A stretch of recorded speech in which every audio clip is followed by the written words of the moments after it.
see. We're live. Good afternoon, everyone, and thank you for joining us. I am Ryan Tackyberry, the Digital Services Librarian for the Genesee District Library. I'm here with Chris and Sherry. How are both of you doing today? No, pretty good.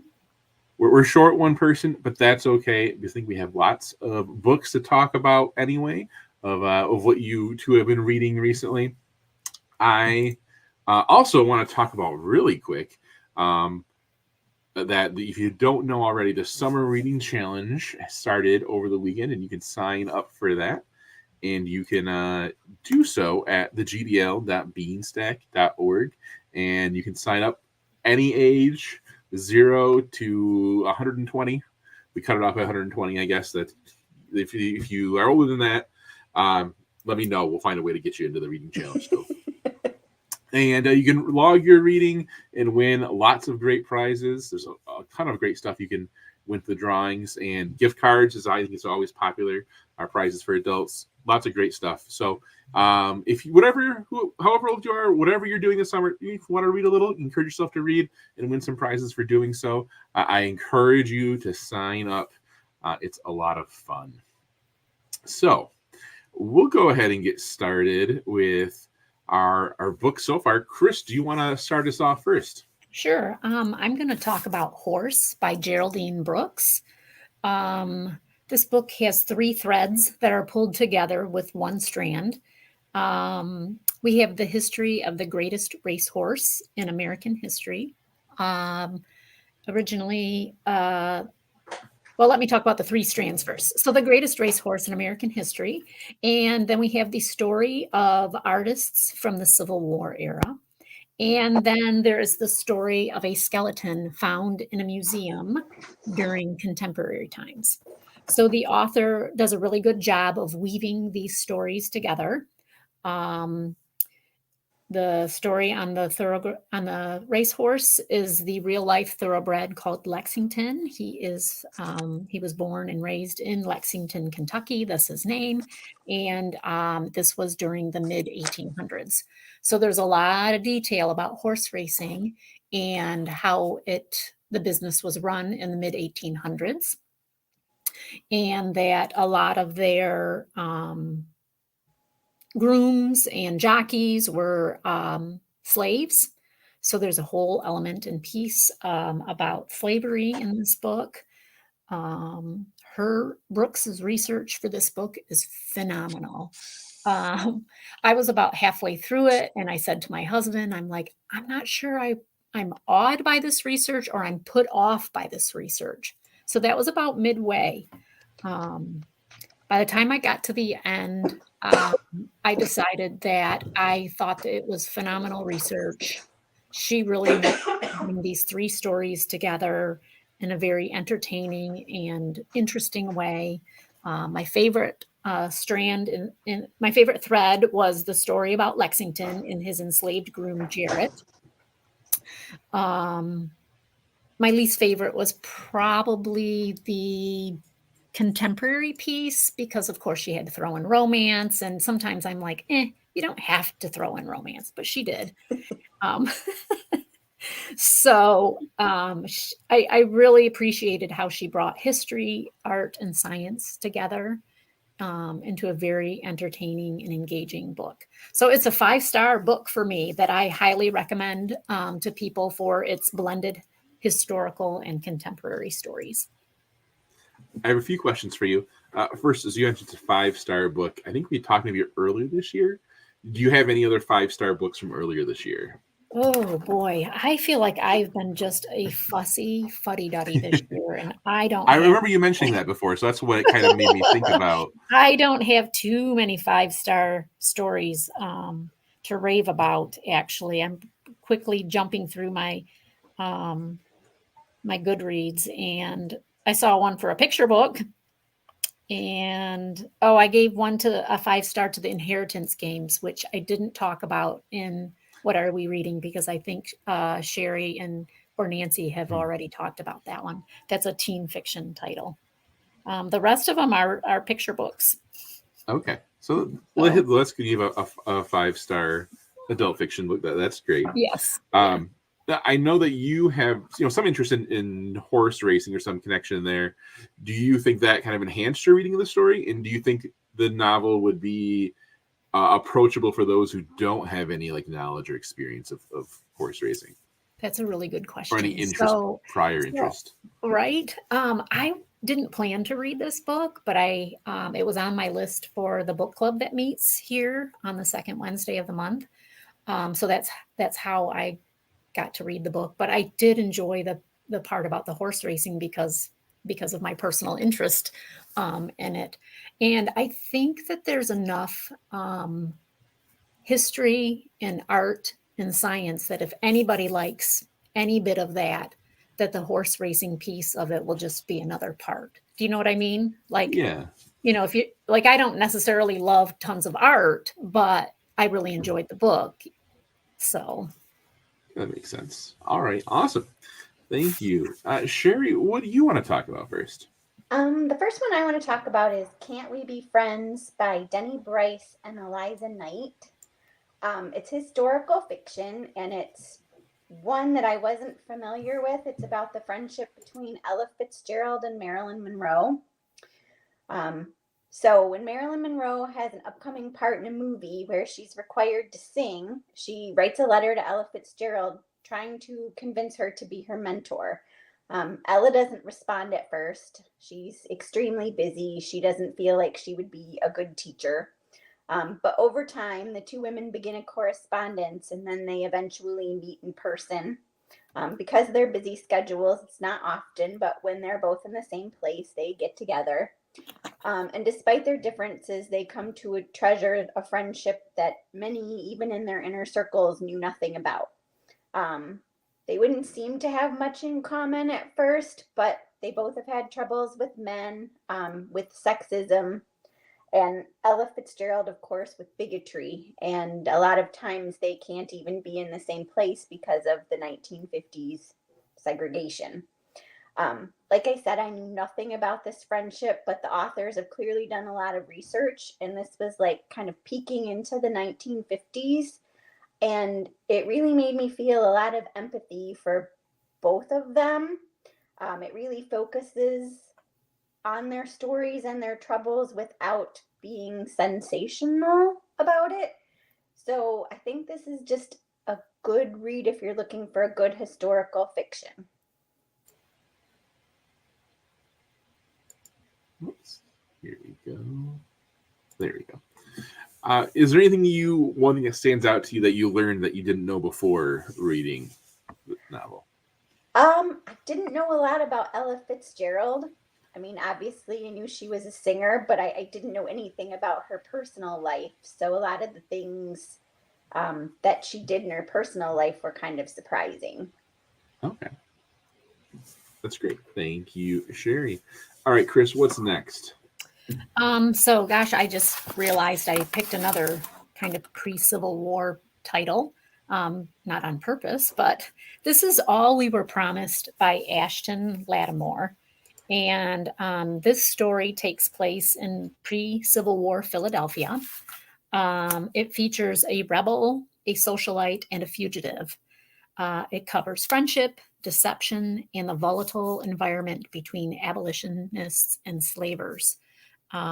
Because it was pre-Civil War, Philadelphia was kind of divided between abolitionists and people owning slaves. So the main character is Nell, and she is a wealthy socialite from a Black family, and she befriends Charlotte, who is a housemaid with a secret past. Charlotte is the daughter of a free man, and she is very light skinned. So her family has had the ability to pass as white, and this is how they kind of talk about it in the story. And her father allows her to be portrayed as his servant because that allows them to be accepted in the community, I guess. So that's kind of an interesting piece of the story because she's struggling with the fact that her father treats her differently.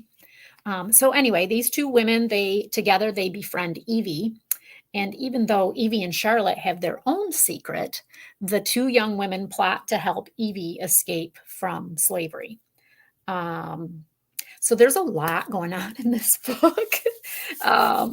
But historically speaking, I thought it was a really good read because you got to see kind of that difference between the edge of this pre-Civil War, I guess, in a place that you felt that we probably all think of as a free place, right? Philadelphia. Anyway, my quibbles with the book were that the two main characters, and even Evie for that part, are very young and they lie a lot. So that came across to me as very immature and brave. And I didn't really like that aspect of their lying. I felt like they should be more forthcoming with the adults in their life. And there were parts that were kind of repetitive, and I think the author could have flushed out some of that. But in general, I liked the book, and I enjoyed two of the characters, Darcel and Alex, and it would be kind of cool to see additional stories about them. And I also enjoyed the time period and the historical perspective of this book. What sort of draws you to a story like this or to like a historical fiction? Well, I think because it was pre-Civil War is really what led me to pick this one up. And it, to be honest, fit the required page quota for me to get it read in between two book club books. There you go. Hey, that's a good reason. All right. Thanks, Chris. Sherry, what's next for you? The next book I want to talk about is The Final Act of Juliet Willoughby by Ellery Lloyd. It comes out today, so I'm not sure if we have it yet, but you could probably place a hold on it. It's what I would call a historical thriller, I guess. It's centered on the wealthy Willoughby family who seems to be cursed. It has three settings. It's set in 1930s Paris, 1980s/1990s Cambridge, and 2020s Dubai. So it starts in 1938. There's a young British artist, Juliet Willoughby, who exhibited her only painting in Paris for a single night before she mysteriously withdrew it from exhibition. Shortly after, Juliet and her more famous artist boyfriend perish in a fire, and the painting is presumed lost.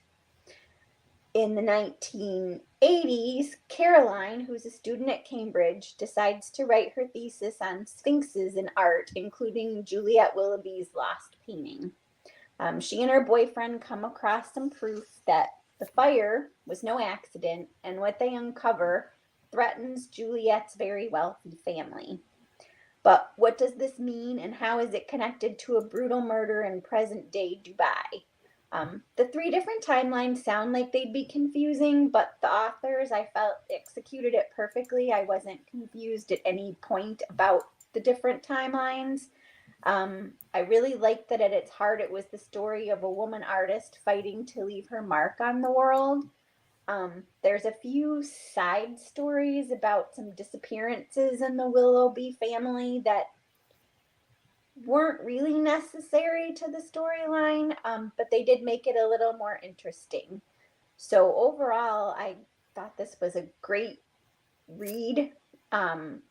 Lately, I feel like I've been reading a lot that take place in the art world, and this was one of the better ones that I read.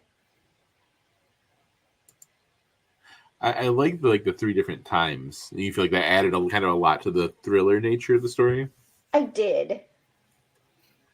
That sounds really interesting. Well, why do you think you're reading a lot of stuff that in the art world? I don't know. It just seems coincidence or something else. I mean, I don't necessarily have a ton of interest in art, but the art world mysteries and things I've been reading lately have really been interesting. Hey, that's good. That's good. All right, Chris, what's your final book of the day? My final book of the day is The Celebrants by Stephen Rowley. This title was published last year and was touted as a big chill of modern times, as it celebrated decades-long friendship between college friends who then reunite periodically through over the years. So it's a contemporary story. And it kind of is written in a forward and backward motion that can be a little confusing, but at least we know which character is telling what part of the story as we go along. So anyway, early on, one of the friend group's dearest friend passes away when they're in college, and the friends, decide to make a pact to throw each other living funerals. Which means that they want to live their lives knowing that their lives mean or meant something. So instead of waiting for a funeral to happen to tell how wonderful a person is, they want to throw each other what they called a living funeral so they could hear how great they are while they're still alive.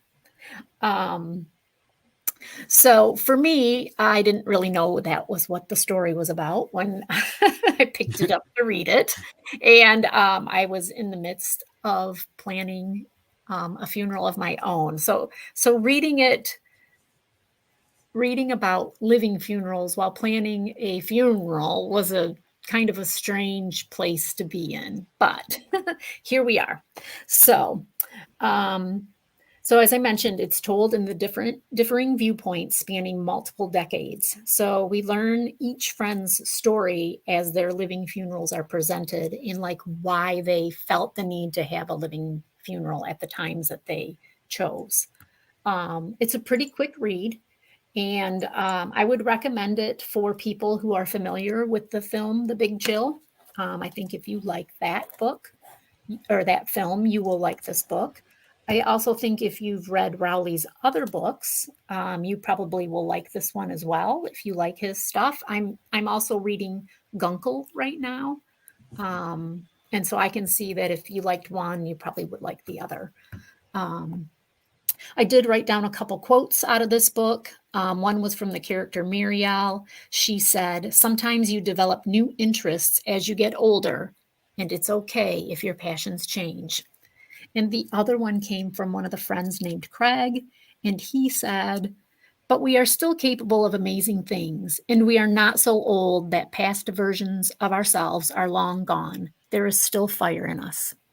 I thought those were kind of poignant pieces from the story and kind of give a good sample of how Rowley writes. You said it jumps around in time a little bit too. Yeah. It's interesting. Okay.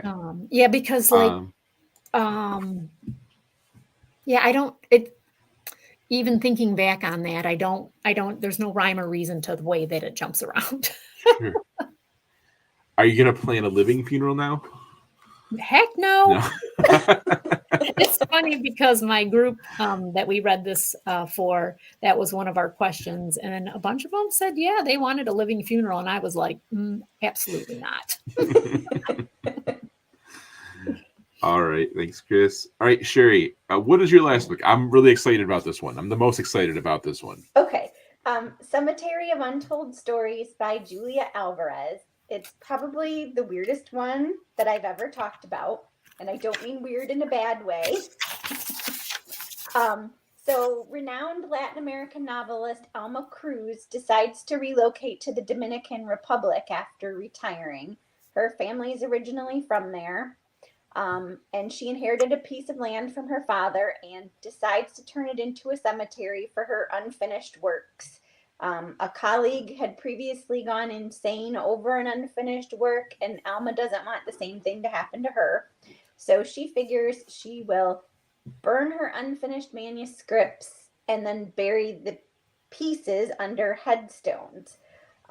She also thinks that maybe she'll allow visitors who meet certain criteria. So while she's doing this, she hires Philomena, who's a local woman, as a groundskeeper. But Philomena can hear some of the stories, the untold stories, and they're insisting on being told. Two of them in particular. One's inspired by stories that Alma's father told her as a child, and the other is inspired by the dictator of the Dominican Republic, Rafael Trujillo's second wife, Bienvenida. So little does Alma expect that her stories and Philomena's life stories are entwined in a surprising way. So the stories kind of have their own storyline, and then you've got the storyline of Alma and her sisters, and the storyline of Philomena, and it's a lot, but it really is not that confusing. Because it's just so beautifully written.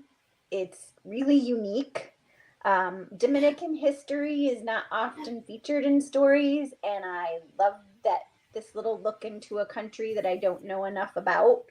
And if you haven't read by her In the Time of the Butterflies, I highly recommend that one as well. It's another look at three sisters who were defying Trujillo during his time in power. And it's very different from this story, but it's also very good. I was talking with Chris before you got in here, Sherry. In the Time of the Butterflies is like one of my favorite novels I've ever read. Oh, really? It's so great, and I've never read anything else by this author, so I just put this book on hold. So I'm like, okay, this will be what I should read next. I don't know why I haven't, but yeah, if you haven't read In the Time of the Butterflies, what a great novel. I highly recommend it. And I believe they made it into a movie too. Yeah, I think so. All right. Well, I think that is the end of our books here today. We'll be back another time and discuss some more books. But in the meantime, I'll just again encourage you to sign up for our summer reading challenge. And I'll put the link back up there really quick. And track your minutes. Who knows what kind of prizes you might win. It makes reading even more fun. Thanks for being here with me, both you, Chris and Sherry. And we'll be back at some point in the future. Right. Thanks. All right. Thank Goodbye, you. everyone. Bye.